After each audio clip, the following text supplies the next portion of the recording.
WhatsApp හැක් කරන්නේ මෙහෙමයි. ID කාඩ් පතයි ෆෝන් නම්බර එකයි දීලා වංචාවට අහු වෙන්න එපා. WhatsApp හැක් කරන්නේ මෙහෙමයි. අද කතා කරන්නේ අන්තර්ජාලයෙන් ලෝන් දෙන්න කියලා ID කාඩ් පතත් ෆෝන් නම්බර එකත් අරන් අපේ WhatsApp account එක හැක් කරන අය ගැනයි. මේවැනි වංචාවලට අහු නොවෙන්න මේ වීඩියෝ එක අනිවාර්යෙන්ම බලන්න. ඔබේ මිතුරන්ටත් මේක ෂෙයාර් කරන්න. ඔවුන්වත් මේ වංචාවෙන් බේරා ගන්න. අද කාලේ අන්තර්ජාලය ඔස්සේ ලෝන් ලබා දෙන බව කියමින් බොහෝ දෙනෙක් අපේ විශ්වාසය බේරාගෙන වංචා ක්‍රම භාවිතා කරලා අපේ පුද්ගලික දත්ත හොරකම් කරනවා. මේ වගේ වංචාවකට අහු වෙන අය ගණනක් තියෙනවා. ඔයාට ලෝන් ඇප්‍රූව් වෙලා කියලා කියන්නේ අපේ ID කාඩ් පත, ජංගම දුරකථන අංකය, ඡායාරූප වගේ දේවල් අරන් තමයි. ඒ විස්තර WhatsApp හරහා හෝ වෙනත් ඇප් එකක් හරහා යවන්න කියනවා.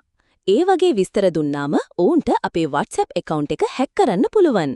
ඔවුන් අපේ WhatsApp එකට OTP කෝඩ් එකක් එවලා අපිට මෙම කෝඩ් එක දෙන්න කියනවා. අපි ඒ කෝඩ් එක දුන්නාම තමයි ඔවුන්ට account එකට log වෙන්න පුළුවන් වෙන්නේ. ඒ පස්සේ ඔවුන් අපේ මිතුරන්ට ලෝන් යෝජනා එවලා ඔවුන්ගෙන් වංචාවට මුහුණ දෙන තරම් දේවල් කරනවා. මේ වීඩියෝ එකෙන් ඔයාට මේ වංචා හඳුන්වන්නේ කොහොමද, ඒවට අහු නොවෙන්නේ කොහොමද කියලා විස්තර කරලා තියෙනවා. මේ වීඩියෝ එක බලලා දැනුවත් වෙන්න. මේ වීඩියෝ එක ඔබේ මිතුරන්ටත් ෂෙයාර් කරන්න. ඔවුන්ගෙන් WhatsApp එකක්වත් මේ වංචාවෙන් බේරෙන්න පුළුවන්. පින් දැන් මේ channel එක subscribe කරන්න. bell එකක් දාන්න. comment එකක් දාන්න. ඔබේ අදහස කියන්න.